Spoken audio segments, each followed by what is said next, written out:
قول لي بقى الشعر اللي انت كنت. هو انا كتبت على الصفحه بتاعتي ان في قصيده اسمها رحمه. القصيده اللي قلتها في الساقيه تمام، واخدت سكسي، وكان في ناس كتير قوي مستنياها النهارده. فرحمه،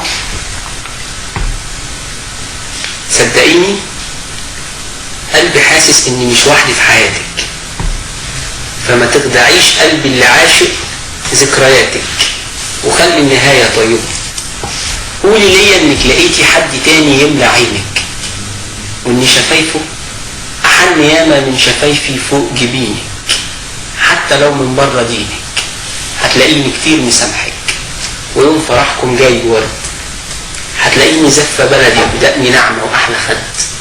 فارجوكي ما تكسرينيش وصرحيني وجاوبيني.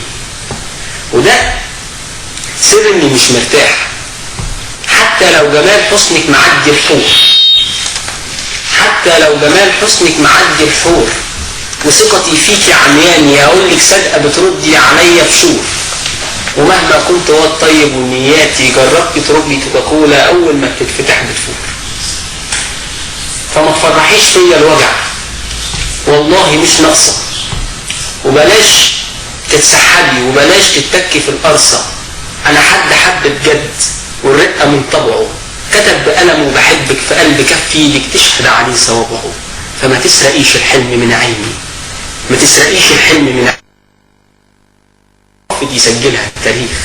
اللي قاسى في حب واحده زي رحمه زي تايه راح يدور على المكان.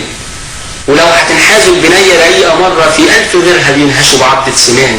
اللي يسهر بالليالي فكري فيكي باع عشانك كل حاجه وفضل انه يشتريكي، واللي كان ظهرك وسندك كان حميكي ربك هيقبل دعوته في ساعه الاذان.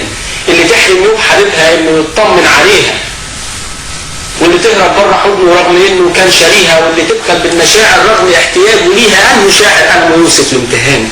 ولو قصدتي عن تعمد تخدعيني، لو قصدتي تهدري عمري وسنيني، درس واتعلمته منك مش هيمحيه الزمان. ومهما كان ليكي اشتياقي فالمشكله هي كرامتي وكبريائي. انا سبتها لكني لسه بحبها. حلو جدا، حلو قوي يعني. مش عارفه اقول لكم ايه بصراحه. انتوا يعني اللي انتوا بتقولوه قد ايه جميل.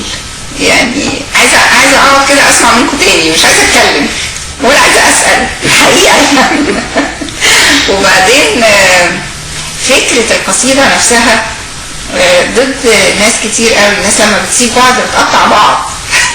لا يعني في رحمه هي كلها في اسم ملح وفي عشره، وفي لو هي او لو اي حد من الاثنين، لو اي حد واحده او واحد بيحبوا بعض عشان ما نوجهش، اي حد يسيب حبيبته افتكر لها الحلو، افتكر العيش والملح، افتكر ان هي اكيد وقفت معاك وانت في ضيقتك.